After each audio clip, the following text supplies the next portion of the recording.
اللسان يتكلم على الزوجة، اللسان يتكلم على الأبناء. أحيانا من قال لك أنه يجوز الكلام على الأبناء؟ ما يجوز. أنا أريد أن أوصل رسالة لكل أب. نحن ننتظر الكلمة الرضية من الأب،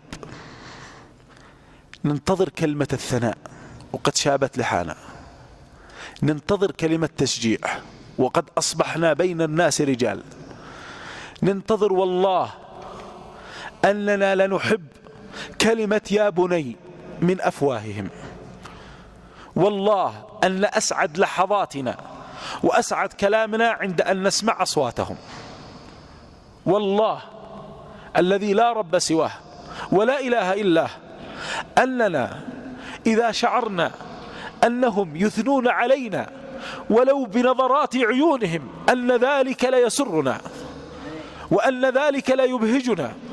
فيا أيها الأب ويا أيها الأخ، افهم ابنك أحوج ما يكون إلى كلمة تشجعه بها وتدفعه بها وتثني عليه بها، فأصحابه لا يدعمونه، ونفسه الأمارة بالسوء لا تدعمه، والشيطان لا يدعمه، وكل من حوله لا يدعمه. فكن أنت من تثني عليه. وبعض الآباء قد يجرح ابنه من حبه له وخوفه عليه، يعاتبه وهو لا يدري أنه يمزقه وأنه يقطعه وأنه يهلك قلبه ويدمر كيانه ويزلزل أركانه.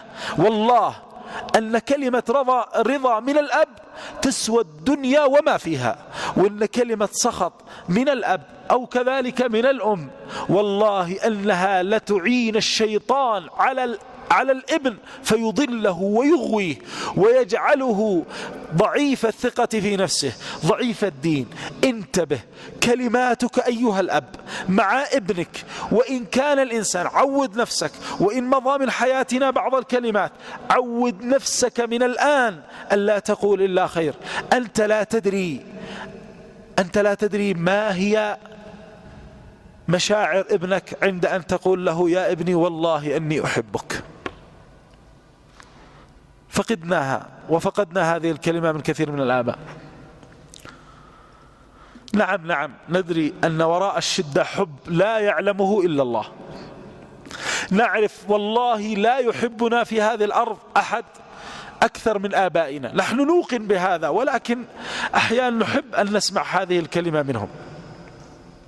ندري أن أعمالنا أحيانا تكون سببا في قسوتهم، ولكن نحن أحوج ما نكون إلى كلمة تشجيع وإلى كلمة ثناء وإلى عطف من الآباء والأمهات. ولأضرب للأب مثل: أرأيت لو عاد أبوك إلى الدنيا أو كان أبوك الذي ما زال حيا ناداك يوم وقال الله يرضى عنك يا ولدي، أنا راضي عنك، أسأل من الله أن يصلح أمرك، أنا غاثي من تيا وتيا منك ومن هذه وهذه منك، ولكن يا ولدي قلبي راضي عنك، أسأل من الله أن يرضى عنك، افعل هذا الأمر وافعل هذا الأمر، ويا ولدي يا ولدي الله يحفظك يا قرة العين. والله أنك تتمنى أيها الأب أن أباك يناديك بهذا النداء، وتتمنى أنك تجلس معه ساعة صفاء. أليس هذا واقع؟ ولا أنا نتكلم من عالم ثاني؟ إذن لماذا لا نكون هؤلاء الآباء مع أبنائنا؟ نعم أعرف أن بعض الأبناء أيش أقول لكم يقهر القلب، ولكن شجعوهم وادفعوهم وخذوا بأيديهم وأعينوهم على زمن الفتن ولا تعينوا الشيطان عليهم. سبحانك اللهم وبحمدك، لا إله إلا أنت، نستغفرك ونتوب